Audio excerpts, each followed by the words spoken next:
नमस्कार। लोक भारती कक्षा 9वीं से आज का हमारा पाठ है अपराजय। बच्चों, पराजय का मतलब होता है हार जाना और अपराजय का मतलब होता है नहीं हारना। तो आज हम एक ऐसे ही शख्स के बारे में पढ़ने वाले हैं जो दूसरे शहर में कुछ काम के सिलसिले में गए थे और वहाँ से लौटते समय अलवर के रास्ते में उनकी गाड़ी दुर्घटनाग्रस्त हो जाती है, जिसके कारण उनके ड्राइवर की भी मौत हो जाती है। 4 घंटे तक बेहोशी की हालत में घायल होने के बावजूद भी, उनके शरीर में जहर फैलने के बावजूद, उनकी टांग काटने के बावजूद वे कतई दुखी नहीं होते हैं। तो इंसान के जीवन में परिस्थितियां आती ही रहती हैं। उसे जीवन में आने वाली प्रत्येक परिस्थिति का सामना करना चाहिए, उससे डरना नहीं चाहिए। जब व्यक्ति परिस्थितियों को सहर्ष स्वीकार कर लेता है तब उसका हौसला दुगुना हो जाता है। इससे परिस्थितियों से लड़ने की ताकत उसमें अपने आप निर्माण हो जाएगी। यदि व्यक्ति परिस्थितियों के सामने अपनी हार स्वीकार कर लेगा तो परिस्थितियां उस पर हावी हो जाएंगी। आज हम यही अमरनाथ वाली कहानी के माध्यम से सीखेंगे कि किस तरह से जीवन को सुंदर और जिंदा दिल बनाए रखने के लिए व्यक्ति को परिस्थिति के सामने हार न मानकर उसे सहर्ष स्वीकार करना चाहिए। आखिर इसी में ही जीवन की सार्थकता है। बच्चों, ये कहानी लिखी है लेखिका कमल कुमार ने, जो कि अम्बाला ज़िले से है और उपन्यास क्षेत्र में इनका महत्वपूर्ण योगदान रहा है। इन्होंने व्यक्ति के जीवन अनुभवों को अपनी कहानी के द्वारा अभिव्यक्त करने का कार्य किया है और इन्होंने आसक्ति, आशा, आस्था और जीवन के स्पंदन को अपनी कहानियों में स्थान दिया है। तो आज की ये कहानी साहित्य की विद्या का प्रमुख अंग है और ये वर्णनात्मक कहानी है। एक कहानी है लेकिन वर्णन के रूप में है। जीवन की किसी घटना का रोचक, सुंदर और प्रभावी वर्णन ही वर्णनात्मक कहानी होती है। चलिए ये कहानी की शुरुआत करते हैं। हम सभी पढ़ते हैं। सरल शब्दों में मैं समझाने का प्रयास करूंगी और इस कहानी का मूल उद्देश्य जो है उसको भी हम अच्छे से समझ लेंगे। तो स्ट्रेचर को धकेलते हुए वे बड़ी तेजी से अस्पताल के गलियारे से ले जा रहे थे। स्ट्रेचर के पीछे घर के सदस्यों, मित्रों, परिजनों और पड़ोसियों का काफिला सा था। कौन? अमरनाथ जी। उनका एक्सीडेंट हो जाता है और सब लोग उनके सदस्य, जो घर के सदस्य थे, मित्र थे और रिश्तेदार थे, सब उनके पीछे पीछे जा रहे थे क्योंकि उनको तो स्ट्रेचर पर लेटाया हुआ था। सभी के चेहरों पर अकुलाहट थी। अकुलाहट मतलब बेचैनी थी। त्वरा से नर्सों ने स्ट्रेचर को ऑपरेशन थिएटर के भीतर धकेला और दरवाज़ा बंद हो गया। त्वरा मतलब त्वरित गति से, तेज गति से।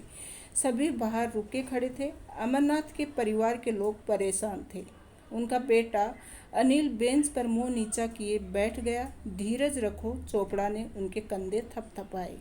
तो चोपड़ा साहब जो थे उनके कोई रिलेटिव थे या फिर कहें कि अमरनाथ जी के दोस्त रहे होंगे। तो इनका जो बेटा था अमरनाथ जी का, वो एकदम धैर्य खो बैठे थे और मुंह लटकाए हुए बैठे हुए थे हॉस्पिटल में। तो फिर चोपड़ा जी ने साहस दिया कि धीरज रखो, उम्मीद बहुत कम है, डॉक्टर ने कोई आश्वासन नहीं दिया है, पर हुआ कैसे। फिर बताते हैं कि दुर्घटना हाईवे पे हुई थी। हम तो दोपहर से ही इंतज़ार कर रहे थे। दोबारा बाबूजी ने मोबाइल पर बताया कि वे सुबह नहीं निकल सके, इसलिए शाम तक ही पहुंचेंगे। तो बाबूजी बाहर गए हुए थे और ये जो दुर्घटना हुई वो हाईवे पर हुई थी। तो हम इंतज़ार कर रहे थे, दोपहर तक नहीं लौटे। तो उन्होंने बताया कि हम शाम तक पहुंचेंगे। 9 बजे तक वे नहीं पहुंचे तो सब चिंतित हुए। मोबाइल की घंटी बज रही पर कोई उठा नहीं रहा। रास्ते में रुकना तो उन्हें था ही नहीं, आगे रुकते तो भी फ़ोन कर के बताते। तो इस तरह से घर वालों को चिंता हो गई थी कि आखिर वो शाम को 9 बजे तक क्यों नहीं पहुँचे, और अगर कहीं रुकना भी था तो ज़रूर फ़ोन करके बता देते। आसपास कई जगह फ़ोन किया लेकिन कुछ पता ही नहीं चला। रात में 1 बजे हम पुलिस स्टेशन पहुँचे। तो अमरनाथ जी का पता करने उनके घर वाले पुलिस स्टेशन जाते हैं रात को 1 बजे। पुलिस से मदद मांगी। सुबह 5 बजे फ़ोन आया। उन्होंने बताया कि इस नंबर की गाड़ी अलवर के रास्ते में दुर्घटनाग्रस्त हुई थी। दुर्घटना स्थल पर भयावह दृश्य था। तो दुर्घटना स्थल जहाँ पर एक्सीडेंट होता है वह जगह, तो उस जगह का दृश्य बहुत ही भयावह मतलब डरावना दृश्य था जहाँ ये गाड़ी का एक्सीडेंट हुआ था। किसी के बचने की उम्मीद नहीं थी। अनिल धीरज को साथ लेकर गया था। तो अनिल धीरज को अपने साथ लेकर वहाँ गया। भगवान मन में चिंता थी, अपनी अपनी बात कर रहे थे। अमरनाथ जैसा इंसान, उनके साथ भी यही होना था, क्योंकि ये बहुत भले मानस थे, किसी का बुरा नहीं चाहते थे और हमेशा अपने परिश्रम पर भरोसा रखते थे। तो उनके लिए सभी चिंतित थे कि ऐसे इंसान के साथ भी ऐसा होना था। ट्रक वाला ज़रूर पिया होगा, परंतु सबूत कोई नहीं था। ये तो रुका ही नहीं, यहाँ टक्कर मारकर निकल गया। इंसानियत का भी सबूत दिया होता तो ड्राइवर भी बच जाता। अधिक रक्तस्राव से उसकी मृत्यु हो गई। 10 साल से इस परिवार के साथ था। तो जो अमरनाथ जी जिस गाड़ी में बैठे थे, उसका जो ड्राइवर था, उसका अधिक खून बहा, इस कारण उसकी तो मौत वहीं पे हो गई। और जो जिस गाड़ी से, जिस ट्रक से टक्कर हुई थी गाड़ी की, वो ट्रक वाला भाग गया यहाँ से, वहाँ से। अगर उसने संभाला होता ड्राइवर को तो ज़रूर शायद गाड़ी का ड्राइवर बच जाता, लेकिन वह भाग गया। तो 10 सालों से वह काम कर रहा था, गाड़ी का जो ड्राइवर था। 10-15 मिनट का समय भी मुश्किल से गुजर रहा था। अनिल से बताया था तो सबके चेहरे बुझ गए थे। ये कैसे हो सकता है? बच गया इसलिए हैरान हो गया, मुझे अपनी अभी मरना ही नहीं था इसलिए बच गया, वे हंसे थे। तो मतलब इतने लहूलुहान थे दुर्घटना स्थल पर अमरनाथ जी, लेकिन फिर भी मतलब बोल रहे थे कि मैं बच गया हूँ, इसलिए आप सब मुझे देखकर हैरान हो रहे हो क्या? मुझे मरना ही नहीं था इसलिए मैं बच गया। और फिर हंसने लगे। किसी की समझ में नहीं आ रहा था कि उनसे बात कैसे की जाए। सब चुप थे। अमरनाथ जी अपनी रो में कह रहे थे, भाग्यशाली हूँ इसलिए बच गया। तो अमरनाथ जी किसी की सुन ही नहीं रहे थे, अपनी ही बात बोलते जा रहे थे और कह रहे थे, मैं भाग्यशाली हूँ ना इसलिए मैं बच गया। मुझे ड्राइवर का दुख है, अगर मैं उस वक्त बेहोश ना हुआ होता तो उसे बचा लेता, कभी भी मरने नहीं देता। तो अमरनाथ जी कह रहे हैं कि मैं बेहोश हो गया, वरना मैं ड्राइवर को ज़रूर बचा लेता। सब चुप उनकी बात सुन रहे थे। उनकी तरफ देखकर अमरनाथ ने पूछा, कुछ समस्या? मुझसे कुछ छिपा रहे हो? क्या हुआ? तो सब एक दूसरे की तरफ देख रहे थे, लेकिन जो रियल बात थी वो कोई नहीं बताना चाहता था। तो अनिल ने डॉक्टर की तरफ देखकर कहा था, आप ही बता दीजिए डॉक्टर। डॉक्टर ने अपने आप को समेटते हुए कहा, अमरनाथ जी ऐसी दुर्घटनाओं में आप बच गए हैं, ये एक चमत्कार है। अब आप ठीक भी हो जाएंगे। लेकिन इस तरह से डॉक्टर कहते कहते अपना मुंह बंद कर लेते हैं। और डॉक्टर अटका था, हिम्मत जुटाकर कह दिया, देखिए आपकी टांगें पूरी तरह से कुचली गई हैं। बिना देखभाल के 4 घंटे आप वहाँ पड़े रहे, इनमें जहर फैल गया, इसलिए फिर रुक जाते हैं और फिर कहते हैं आपकी टांग काटनी पड़ेगी, नहीं तो शरीर में जहर फैलने का अंदेशा है।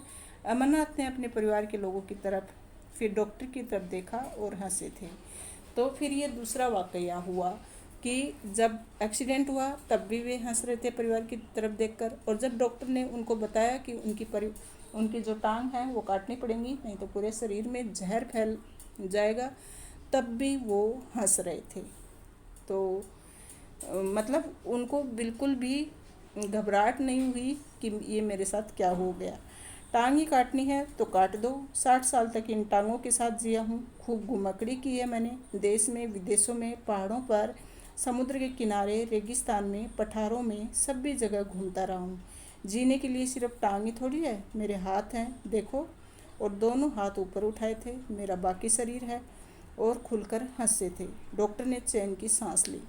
तो डॉक्टर को भी कभी कभी बड़ी बात बताने में थोड़ी हिचक होती है कि सामने वाले को कैसा लगेगा, इसके लिए वो भी प्यार से ही थोड़ा समझाते हैं, ट्रीट करते हैं पेशेंट को। लेकिन डॉक्टर को भी बड़ी हैरानी हुई जब अमरनाथ को इस बात का बिल्कुल भी धक्का नहीं लगा कि उनकी टांग काटनी पड़ेगी। और इस बात को लेकर उन्होंने कहा कि टांगें ही थोड़ी ना जीवन जीने के लिए, बल्कि मैंने बहुत घुमकड़ी की है, मैं सब जगह घूमा हूँ, रेगिस्तान में, पहाड़ों पर, विदेशों में, देश में। तो फिर टांग ही तो काटनी है, काट दीजिए, मेरे हाथ है ना। और दोनों हाथ उठाकर हंसने लगे थे। तो इस यहाँ पर इस कहानी का जो नाम है अपराजय, वो यहाँ पर सार्थक होता है कि वो मतलब अपने आप को कभी पराजित महसूस किए ही नहीं, हार स्वीकार की ही नहीं उन्होंने। अनिल बढ़कर पिता के गले लग गया और बाबूजी बाबूजी कहकर वह रोने लगता है। अरे इसमें ऐसा क्या है, मेरा जीवन मेरी इस 3 फीट की टांग के से तो बड़ा ही होगा ना, फिर क्या है।